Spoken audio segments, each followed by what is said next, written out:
Oh, all right. Well, they sound healthy and look healthy. Today is the day when the peregrine falcon chicks are checked to make sure they are healthy. The 4 chicks were born between May 1st and 3rd. Today, they were brought down from their nest to be checked out and given names. BWL worker Dina Manival says the peregrines have been missing east of the Mississippi River since the 1970s.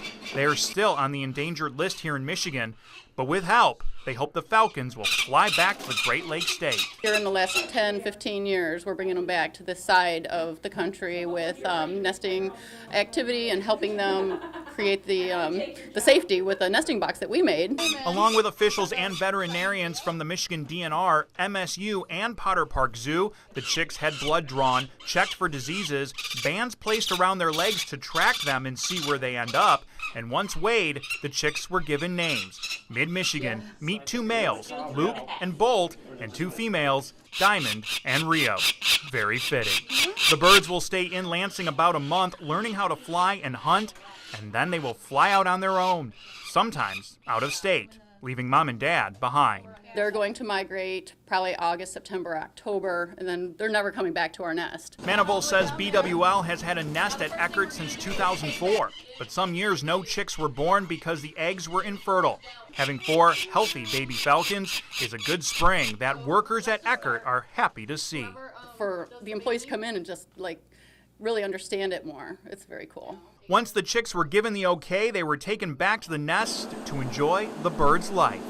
High above Lansing, Justin Kree, 6 News. I'm here at Sparrow Hospital in Lansing taking a look at some of their new devices. Patients are being supplied with iPads to learn more about their care. The MyChart bedside program gives patients iPads while they're in the hospital to check their vital signs and get lab results. The program also doubles as an educational tool, teaching patients about their diagnosis and medications. The Chief Nursing Informatics Officer, Chris Nemitz, tells us how patients can benefit from this even after they leave the hospital. It also gives them a mechanism for educational material, so when they go home, it can go into their own My Sparrow portal. So when they're in the hospital, if they forget what the nurse taught them, they can pull it up at home and it's at their fingertips. Patients use this tool to communicate their needs to doctors as well. It's a note-taking system for both parties and encourages family members and loved ones to get involved with the care of the patients. Congressman Mike Bishop tells us why implementing this type of technology into the healthcare industry is so important. Anytime you can give the patient the ability to participate in their own health care, especially in this case utilizing technology, it not only benefits the patient, who will heal faster, but also it reduces the cost of health care as a whole. The response has been positive from both physicians and patients. Here for you in Lansing, Melissa Brennan, 6 News. It's another thrill ride for Six Flags Great America, and this time it's all about the Clown Prince of Crime.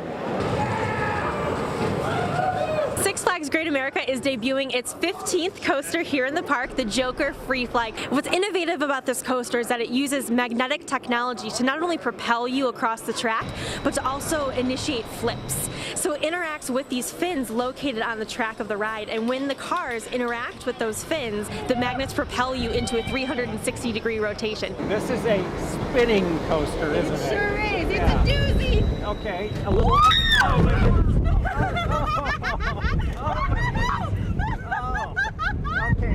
It's so smooth and so quick. It is fun. Best thing to really say. Oh, my devious plan is coming together. The Batman's been here since 1992 and our brand new 2017 ride. His absolute arch nemesis, the Joker. We did it on purpose and we think it's the perfect place to put it here at the park. Flips and the turns, you don't know which way is up and which way is down. It's definitely the Joker's MO to a T, I would say.